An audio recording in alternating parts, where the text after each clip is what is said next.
Hello everyone, good morning. Welcome to my mini vlog.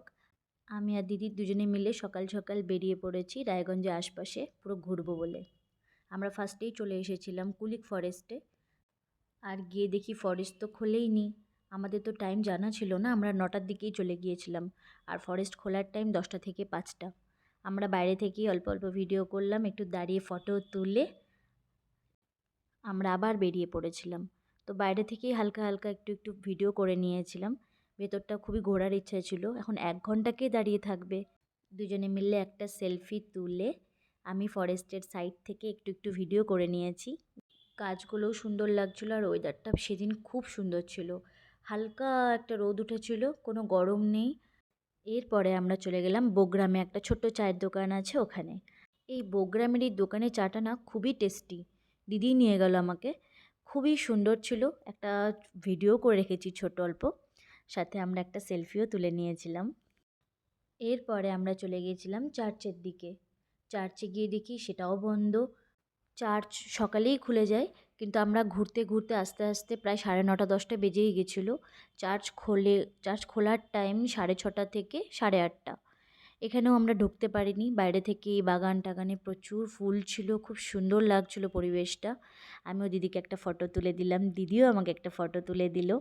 ভেতরে দেখো, দেখা যাচ্ছে প্রচুর ফুলের গাছ। আমি মোটামুটি চেষ্টা করেছি ভিডিও করার। ভেতরে অনেক ফুলের গাছ ছিল। আমি সামনের থেকে যতটা পেরেছি অল্প অল্প করে ভিডিও করে নিয়েছি। দেখো সামনেটা পুরো দারুণ লাগছে দেখতে। শীতকালে না বাইরে ঘুরে খুবই মজা। যেখানেই যাব মোটামুটি ফুল গাছ তো পাবোই। দেখো এখানটা কি সুন্দর লাগছে। পুরো সাইড দিয়ে দিয়ে সব গাছ লাগিয়েছে আর সবগুলোতে ফুলও ফুটে গেছে। কি যে ব্রাইট লাগছিল না দেখতে। আমি জুম করে করে তুলেছি তাও। আমরা বাইরের দিক দিয়ে পুরো চার্চটা একটু একটু করে ঘুরে নিচ্ছিলাম। দেখো চার্চের সামনেটা পুরো খোলা একটা জায়গা, পুরো মাঠ টাইপের। খুব সুন্দর লাগছিল, কেউ ছিল না, পুরো একদম ফাঁকা জায়গায় আমি আর দিদি দুজনে মিলে পুরো ঘুরে বেড়াচ্ছি। দেখো পুরো সামনের স্পেসটা কি সুন্দর লাগছে, মনে হচ্ছে যদি ভেতরে যেতাম না পুরো ঘুরে ঘুরে বেড়াতাম। ভাবছিলামই যে শুধু আমি আর দিদি একা একা ঘুরছি। ভাবতে ভাবতেই দেখছি দুজন মিলে ঢুকছে চার্চের দিকে। ওরা ভেতরে মানে যারা থাকে তাদের দেখাশোনা করে ওরা। এরপরে আমরা বেরিয়ে পড়েছি, বেরিয়ে যাচ্ছি। এরপর আমরা সতীপুকুরের দিকে চলে এসেছি। আমরা সতীপুকুরে, এই জায়গাটা আমি প্রথমবার এলাম। আর এখানে চটি খুলে ঢুকতে হবে বলে চটিটাও খুলে নিচ্ছিলাম। মন্দির একটা, মন্দিরের সাথে সাথে কিন্তু পুরো এরিয়াটা ভীষণ সুন্দর। দেখো সামনে মন্দির। এবারে মন্দির থেকে আমরা শুরু করলাম হাঁটা, পুরো গোল করে ঘুরতে ঘুরতে আবার এসে মন্দিরে এসে পৌঁছেছি আমরা। সেদিন ঘুরতে ঘুরতে এখানেই আমরা সবথেকে বেশি টাইম কাটিয়েছি। এখান থেকে বেরোতে মনই চাইছিল না। আর এখানে একটা জিনিস সবথেকে বেশি ভালো লাগলো, এখানে চটি যেহেতু অ্যালাউ নেই, খালি পায়ে হাঁটতে হবে। পুরো রাস্তাটাই কার্পেট পাতা, আর সাইড দিয়ে দিয়ে পুরো গাছ লাগানো। এই সাইডে শুধু গ্যাদা গাছ, এই সাইডে কি ফুল আমি ঠিক বলতে পারছি না। এই সাইডেও পুরো ফুল লাগিয়ে রেখেছে। আবার এগিয়ে এগিয়ে যাচ্ছি, এখানে একটা বসার জায়গা আছে রেস্ট নেওয়ার জন্য। আর এই সাইডে দেখো পুকুর, পুকুরটা বেশ বড় ছিল। আর এই সাইডেও পাতাবাহার নানান রকমের গাছ আছে। আবার এগিয়ে যেতে যেতে দেখো আর একটা বসার জায়গা। বেশ কিছুটা গিয়ে গিয়ে একটা করে বসার এরকম গোল করে ছাতার মতো করে রাখা। আর সাইডে দেখো ধান ক্ষেত।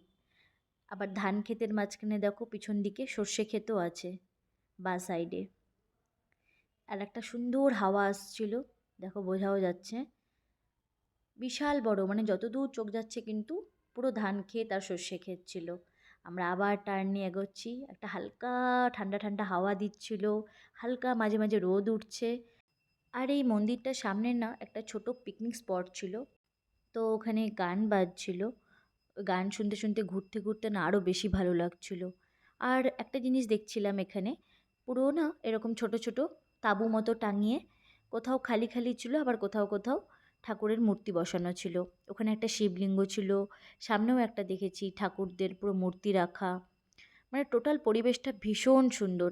এরপর চলে এসেছি প্রায় বেরোনোর দিকে আমরা। দেখো পুকুরের সাইড দিয়ে পুরো ফুল গাছগুলো লাগানো আছে, কাছ থেকে দেখা যাচ্ছে পুরো। এখানেও সব গ্যাদা গাছ লাগানো। আর ওইদিকে দেখো সব পাখিগুলো বসে বসে আছে। আর পুরো এরিয়াটা আমি দেখাচ্ছি, পুরো ওই দিক দিয়ে ঘুরে ঘুরে এলাম। নিয়ে দেখো এখানেও আবার ফুল গাছ ছিল। এই গাছগুলোর নাম আমি জানি না। আর সামনে দেখতে পাচ্ছিলাম দুজনে মিলে গাছ মানে সেবা করছিল গাছে। গাছ তো লাগানোই ছিল, ওরা সার লাগাচ্ছিল গাছে। দুজনে মিলে কাজ করছে, এদিকে আমি দিদি দুজনে মিলে ঘুরছি। অল্প অল্প ওদেরও ফটো তুলে নিয়েছি। দেখো ওরা দুজনে মিলে পুরো গাছগুলোকে সেবা করছিল, মাটিগুলো খুঁড়ে খুঁড়ে দিচ্ছে। এরপর দেখো ঠিক বেরোনোর দিকে আমাদের এখানেও গোলাপ গাছ ছিল। গোলাপ গাছে বেশি ফুল ছিল না। এখানে আমরা গাছের এখানে এসেও দুজনে মিলে একটা করে ফটো তুলে নিয়েছি। আর দিদিও সেলফি তুলছিল। এরপর বেরোনোর পালা আমাদের। একদমই মন চাচ্ছিল না বেরোতে। এই দেখো সামনে বজরংবলীর মূর্তি, আর এখানে কালী মা। আর দেখো বজরংবলীর মূর্তিটা বেশ বড় ছিল আর খুব সুন্দর ছিল। ওখান থেকে একদম বেরোতে ইচ্ছা করছিল না আমাদের। এখানেও একটা মানে শিব ঠাকুরের মূর্তি ছোট, সরি এখানে শিব মন্দির ছিল ছোট একটা। আর সামনে নন্দী বাবার পাশে বসে একটা ফটো তুলে নিলাম, দিদি একটা ফটো তুলে দিল আমাকে। আর বেরোতে বেরোতেও আমরা ধান ক্ষেতের মাঝখানে দাঁড়িয়ে একটা আমি আর একটা দিদিকে আমি ফটো তুলে দিয়ে আমরা চলে গেলাম মিষ্টির দোকানে। এখানে আমাদের ওই আমিত্তি মিষ্টিটা খুব ফেমাস বলে। যারা রায়গঞ্জে থাকো তারা জানবে, এটা ভারত সেবাশ্রমের ওখানে। এই মিষ্টিটা খুবই ফেমাস রায়গঞ্জের মধ্যে, আমি শুনেছি। তো আমার অতটা ভালো লাগে না। বাড়ির জন্য নিয়ে আর দাদা যখন বানাচ্ছিল দেখতে এত ভালো লাগছিল, আমি বললাম দাদা একটা ভিডিও করব। বললো হ্যাঁ হ্যাঁ করো। এই ফ্লাওয়ার শেপটা যে করছিল এত সুন্দর লাগছিল দেখতে। একটা ছোট্ট ভিডিও বানিয়ে আমরা চলে গেলাম বাড়ির দিকে। আজকের মিনি ব্লগটা এই পর্যন্তই। টাটা।